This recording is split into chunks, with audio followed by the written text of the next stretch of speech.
So in this video, I want to show you how to find the average value of a function. So I'm going to let m be the variable for average value. And the way we do it, so it's 1 over b minus a, and then we integrate from a to b f of x dx. So this would be the average value of a function on the interval of x's between a and b. Okay. So the average value of our function on the interval, on the x interval, a to b. So you can sort of think of it as the average height. Like if you had to pick one height to represent all of them, which height would you pick? Okay. So once we have the mean value of or the average value of a function, then we also have the mean value theorem as it applies to integrals. Okay, so we had one for derivatives, we have one for integrals as well.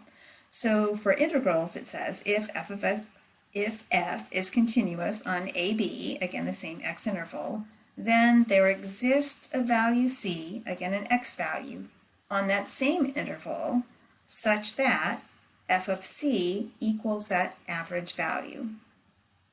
So we can find the average height, and then there will be some place on that interval a to b, right, there will be some x value where your function takes on that average height. Okay, so we're going to do a nice little parabola. So we're going to find the average value of f of x equal to 4 minus x squared on the interval -2 to 2. So I have it sketched already for us. So upside down parabola, y-intercept of 4, x-intercepts plus or minus 2.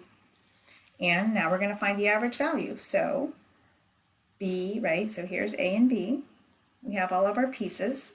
So we're going to integrate 1 over 2 minus -2, right? And then f of x, 4 minus x squared dx.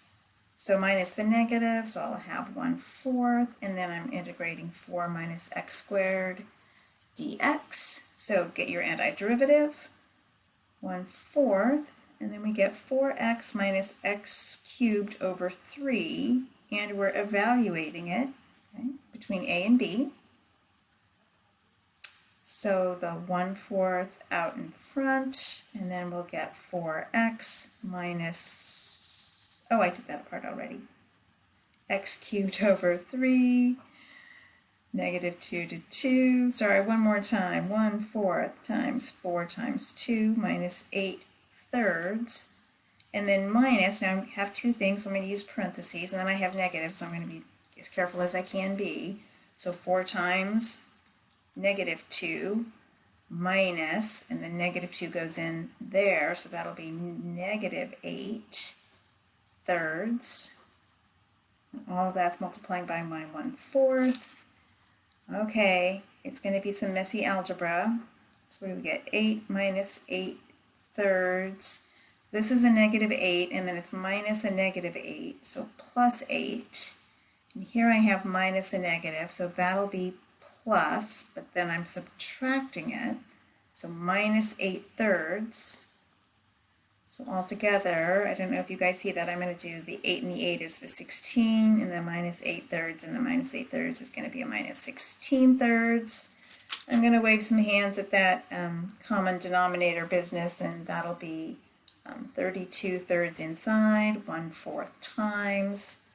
So that looks like it's 8/3 is the average value of my function. So 8/3, what is that? 2 and 2/3, so 1, 2. So somewhere in here, right, is your average value.